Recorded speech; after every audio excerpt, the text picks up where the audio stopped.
So another update on the V8. It's starting to look like an engine again.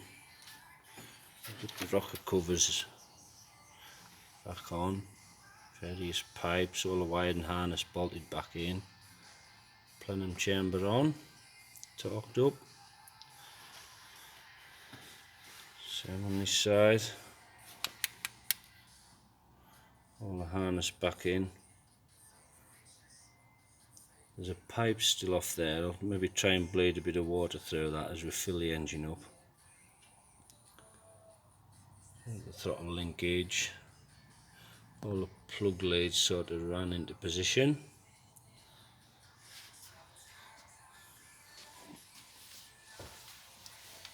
So we've got on the front there's a tensioner pulley and its housing, or bracket should I say, all bolted back on. The alternator up at the top. The water pump pulley is on, torqued up. The crank pulley refitted.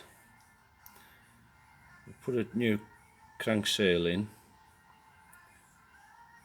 plenty of lubrication around it, and then a new bolt. We thought we'd put a new bolt in, and that's torqued to 270 Newton meters, I think it was. You need a special tool that I bought it off Rangerover to hold the pulley while you torque it. So yeah, we're looking alright. So I just waxed out a lot of the chassis last night, just all the little bits and the pipes. And there was a bad bit in behind the headlight here. I don't know if you can see, but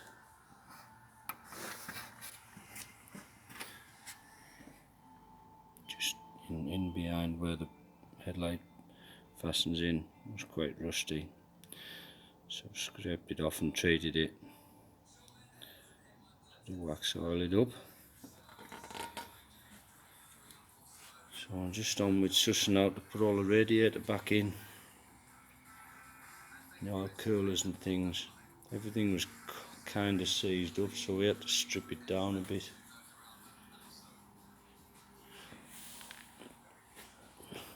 So that's I think that's the engine oil cooler, which them ends are seized on, and maybe try and get a bit of heat onto them. Get them stripped. Because I think you're meant to be able to lift this out as a unit.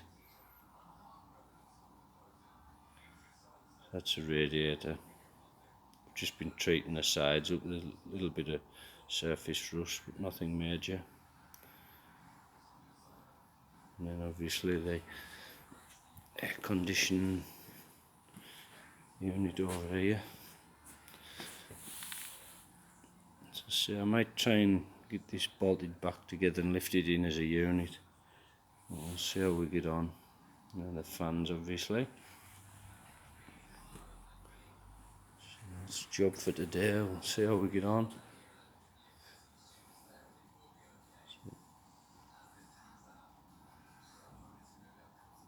The two issues really with this engine that I'm thinking about, there's they tend to airlock with the water, so it's in case of getting enough water into it. It's not long after I got it, maybe run it for a few months, and I was driving along one night, and it seemed to, well, the temperature gauge went off scale, and I stopped and let it cool down a little bit. It seemed to come back once I stopped moving, and it was the next morning when it was cool. I got about 3/4 of a gallon of water put into it, so it's been sat airlocked, I think. So I'll have to make sure we try and get water right through the system. There's maybe a procedure for doing it, but I'm not sure exactly.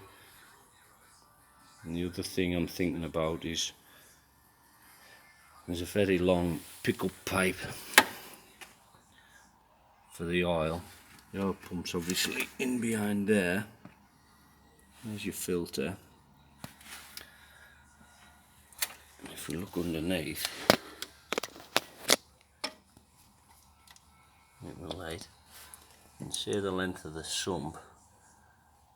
So obviously the pickup pipe comes from right at the back and has to get the oil all the way forward. So there's maybe, I don't know, maybe 2 foot of pipe work that it has to prime. So I'm just slightly concerned about it not pulling the oil through soon enough. So I'll have to have a think about how I can get it primed up with oil. Obviously the new filter's on and I've filled that with oil,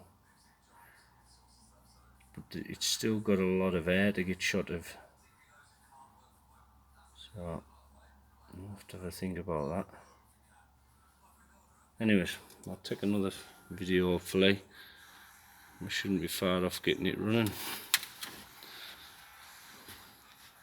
Okay, thanks for watching.